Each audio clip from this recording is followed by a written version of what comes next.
Yang kedua, tak kalah menarik karena di sini Bu Titi sebagai pemangku kebijakan, beliau sebagai ASN di Kementerian Perindustrian, tentu banyak sekali hal-hal yang ingin disampaikan khususnya terkait dengan perkembangan industri batik ngoten. Assalamualaikum warahmatullahi wabarakatuh. Salam sejahtera untuk kita. Om Swastiastu, Namo Buddhaya, salam sejahtera. Yang saya hormati Ketua Umum PPBI Sekar Jagad, Gusti Prabu. Yang saya hormati juga Pak Apip, Ketua 2 PPBI Sekar Jagad. Para tamu undangan, saya lihat tadi ada dari BI, perwakilan BI, BSI, ya, mungkin ada dari Dekranasda, dari Dinas Indak juga ada, tamu undangan yang lain tadi dari Kamala Nusantara, mungkin juga pengurus dan anggota PPBI Sekar Jagad serta undangan lainnya, misalnya dari Kedaulatan Rakyat dan sebagainya. Pada pagi hari ini sungguh menyenangkan bisa bertemu, bertatap muka dengan Bapak Ibu semua. Kita membahas sedikit tentang perkembangan industri batik dan peran dari wanita ya. Kali ini karena semangat Kartini dalam pelestari batik.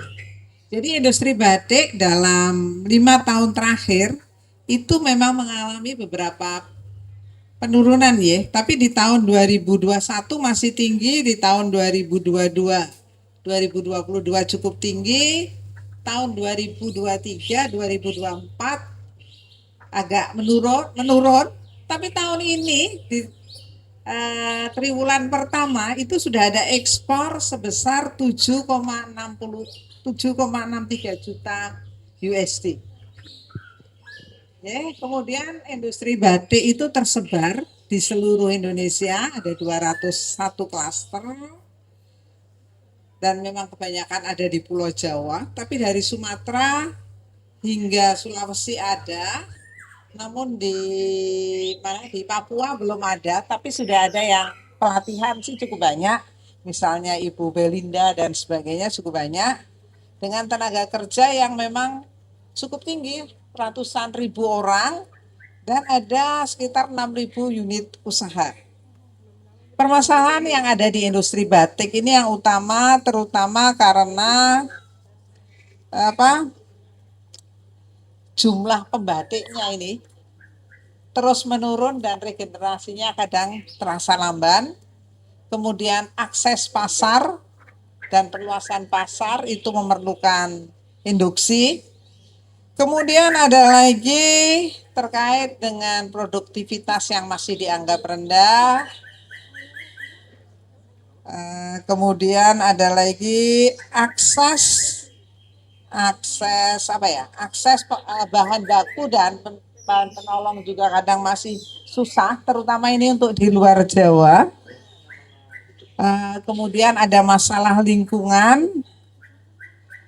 Dan yang lain lagi adalah persaingan dengan kain batik, kain motif batik atau kain printing. Itu menjadi masalah tersendiri. Kemudian ada beberapa hal yang memang perlu diperhatikan untuk kegiatan, misalnya untuk haji dan umroh, itu memang dibutuhkan batik dengan sertifikasi halal. Kadang batik mak. Tapi terima kasih BSI Pusat sudah bekerja sama dengan kami untuk melakukan inspeksi terkait dengan pengadaan kain batik dan umroh. Ya. Itu. Kemudian beberapa hal lagi yang perlu diupdate oleh para industri batik itu sebenarnya inovasi teknologi dan transformasi digital. Jadi kalau dulu menggunakan angklo, sekarang sudah ada kompor listrik.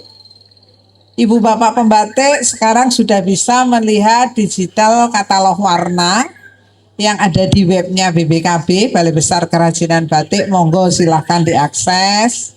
Kemudian ada berapa pengolah limbah batik. Ya. Nah, terkait dengan keteladanan Kartini nih. Kartini dalam melestarikan batik ini luar biasa. Sebenarnya Kartini itu suka membatik. Dan kembali lagi, Kartini ini mengedukasi kita terkait dengan emansipasi dan pendidikan wanita. Jadi adanya Kartini, Ibu Raden Ajeng Kartini menyebabkan kita para wanita ini terutama menjadi mandiri dalam berkarya, berpendidikan dan mempunyai literasi yang cukup, menjadi agen perubahan, peduli lingkungan dan keluarga, serta mengikuti perkembangan zaman terkait teknologi dan sebagainya. Jadi mungkin saya, Mbak Rima atau Mbak Sonia tidak akan berdiri di sini, tidak akan duduk di sini, di depan sini kalau belum ada Ibu Kartini. Jadi kita memang sangat berbangga dengan Ibu Kartini. Kita akan coba saya akan coba satu persatu telaah ya. Peran vital wanita sebagai pelestari batik. Yang pertama sebagai pilar utama produksi. Proses batik membutuhkan ketelitian, kesabaran, dan kepekaan estetika yang membuat perempuan mendominasi produksi batik. Sepertinya benar ya itu ya. Mayoritas pembatik adalah wanita, perempuan, dari proses memola, mencanting hingga pewarnaan.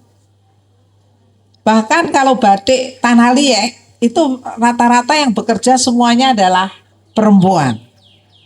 Peran yang pertama itu sebagai pilar utama produksi batik. Peran yang kedua adalah sebagai pengusaha dan penggerak ekonomi melalui batik. Jadi dahulu itu ada yang namanya Mbok Emase. Mbok Emase ini adalah pembatik yang pengusaha dan dia memasarkan usahanya itu dari di pasar-pasar, kemudian ke tempat para piai dan sebagainya. Itu mulai tahun 30-an, 50-an lah sudah ada itu. Kemudian saat ini perempuan juga mendistribusikan batik. Lebih dari 75% pendistribusi batik itu adalah perempuan. Hingga saat ini perempuan menjadi pengusaha batik itu banyak, memiliki galeri dan sebagainya. Mungkin di sini contohnya Mbak Sonia. Mbak Sonia ini salah satu perempuan yang memang pengusaha batik. Kalau yang pertama tadi pilar utama produksi itu memang dikenal wanita, perempuan itu yang menjadi pelukis yang pertama itu memang perempuan pembatik. Dia pelukis pertama wanita, dikenal sebagai pembatik. Kemudian yang ketiga, peran vital wanita sebagai pelestari batik ini adalah penggerak pelestarian batik dan komunitas batik. Ya kita sendiri kagungan ya, Bu Murdiati Garjito. Ada lagi Bu Suliantoro Sulaiman. Ada lagi Gusti Putri. Semua itu adalah perempuan-perempuan yang berdaya dan berkarya. Ada lagi Ketua YBI sekarang Bu Gita.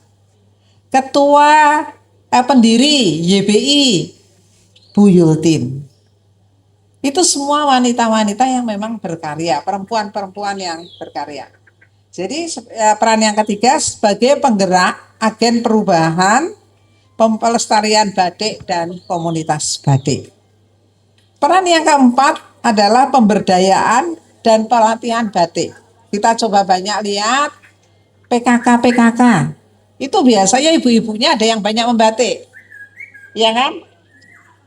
Itu adalah wanita-wanita yang memang berdaya dalam dan itu akan berfungsi sebagai pelestari batik nantinya. Itu yang keempat. Peran yang kelima itu ada lagi dia menjadi pecinta keindahan budaya batik selain menjadi tokoh-tokoh fashion. Contoh tokoh publik pecinta batik nih Lumungga, Yanti Erlangga, Anissa Pohan, dan Arumi Basin dan seterusnya. Itu mereka adalah tokoh publik yang menyintai batik, selalu menggunakan batik. pencinta keindahan batik yang lain sebagai desainer misalnya Ani Avanti, Citra Subiakto, Mbak Nita dan sebagainya. Ya. Terus ada lagi peran yang keenam, ini adalah pecinta lingkungan. Di kita ada yang namanya Batik Paradis. Itu adalah Bu Aviati. Itu pecinta. Nah, bahkan Batik Paradis itu sudah sertifikasi industri hijau.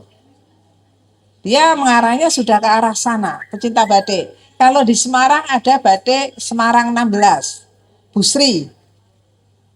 Nah, mereka ini adalah para pecinta batik, agen perubahan sekaligus pecinta lingkungan. Jadi saya pikir dengan adanya beberapa peran yang dipegang oleh pembatik, para pengusaha batik, para perempuan, pengusaha dan sebagainya, batik menjadi perempuan ini sungguh luar biasa. Semangat emansipasi, keberanian, pendidikan, kesetaraan menjadi sangat berperan di sini. Mungkin itu kalau dari saya, memang tiada lepas adanya perempuan yang berdaya dan mandiri itu tidak akan pernah datang dengan sendiri tanpa didukung oleh keluarga yang juga memberdayakan atau memandirikan si perempuan ini. Jadi perempuan dan laki-laki sebenarnya dua hal yang dalam satu mata sisi keuangan itu saling membantu, saling mendukung. Jadi industri batik, para fasilitator ini terutama untuk BI, ini ada fasilitasi UMKM hijau ya. Sepertinya itu segala itu harus saling mendukung supaya batik bisa tetap lestari di Indonesia. Mungkin itu dari saya, ada sedikit pantun. Pagi hari menyemur kain. Cakep. Kain batik dijemur di tanah lapang. Cakep. Warisan batik tetap di hati, Kartini datang membawa terang bagi. Tepuk tangan. Menarik sekali Bu Titi, matur nuwun. Jadi memang perempuan ini memiliki peran strategis ya dalam pelestarian batik, baik sebagai pengrajin tadi dikatakan, sebagai pilar utama produksi, sebagai inovator, bahkan agen edukasi budaya itu sendiri. Tampaknya batik itu semakin lestari karena memang peran besar dari perempuan itu sendiri. Terima kasih Bu Titi. Baik, cukup menarik ya. Ini paparan dari dua narasumber. Monggo Bapak Ibu, kami beri kesempatan untuk bertanya kepada para narasumber terkait dengan materi atau paparan yang disampaikan tadi.